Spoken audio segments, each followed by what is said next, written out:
Bom,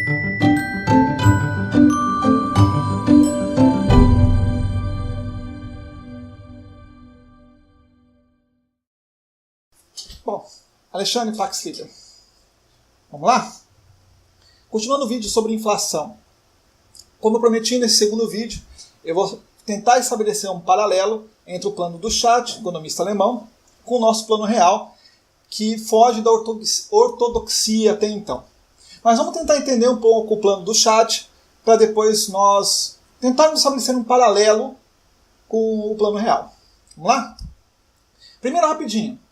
É importante nós entendermos que a moeda tem 4 funções básicas. A primeira função, ela serve como instrumento de troca para facilitar as transações. Então, ou seja, em vez de eu tiver que trocar a minha mercadoria, o arroz que eu produzo com o frango que o outro produz, eu transformo isso em dinheiro e com esse dinheiro eu posso comprar o que eu quiser, porque se o outro indivíduo não quiser frango, não quiser arroz, quiser outra coisa, ele pode aceitar ou não, eu posso vender para quem eu quiser. Então ele serve para facilitar as relações de troca. A segunda função da moeda, ela serve como meio de pagamento. Então, é um meio. Primeiro que você tem que ter confiança, porque aquilo não deixa de ser um papel. Então, no momento que você tem confiança que aquele papel tem um determinado valor, você pode utilizar aquele papel como um meio de pagamento, um instrumento de pagamento. Porque nós temos confiança que aquele valor, aquele dinheiro é real e que tem um valor ali. A segunda função é a reserva de valor, ou seja, eu posso armazenar valor naquele papel. Então, ao invés de eu consumir tudo, trocar tudo, eu posso ir economizando, guardando para fazer uma troca no futuro. E por isso que nós temos a questão dos juros. Os juros é o valor do dinheiro no tempo.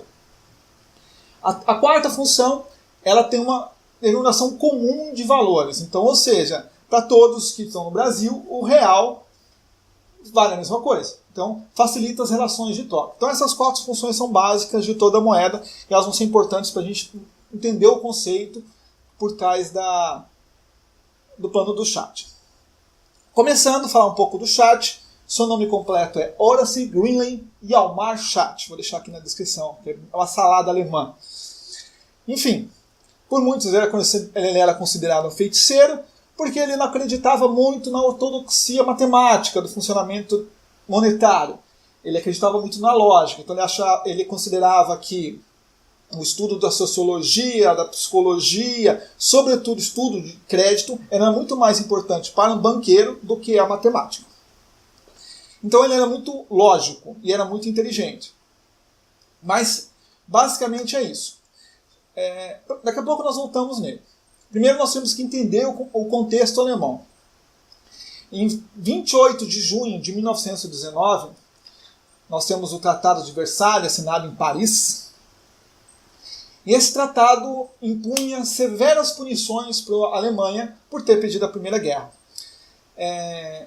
Dentre algumas, entrega de todo o material bélico de seus oficiais, a proibição de construção de edifícios militares, uma série de funções. As piores foi a entrega da região mineradora de Sarre para a França e a redução dos seus territórios. Então, todas as suas colônias foram divididas entre os aliados, vamos chamar assim. Então, para vocês terem uma ideia, mais ou menos 3 milhões de quilômetros quadrados, que era a Alemanha antes da Primeira Guerra, passa a ter 540 mil quilômetros quadrados naquele momento.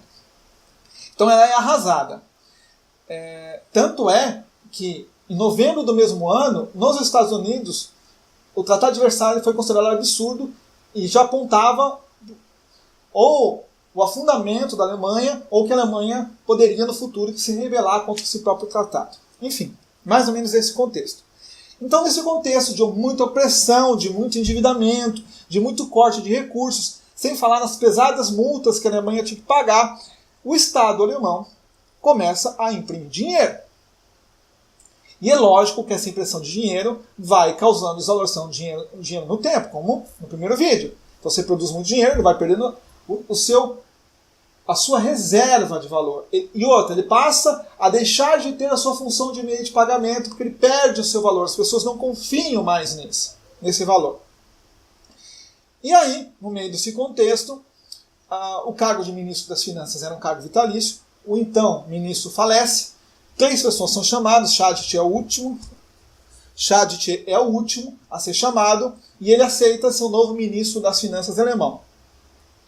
E ele fica por um tempo, depois ele vai se afastar, não vou contar toda a história dele, que o nosso foco é aqui.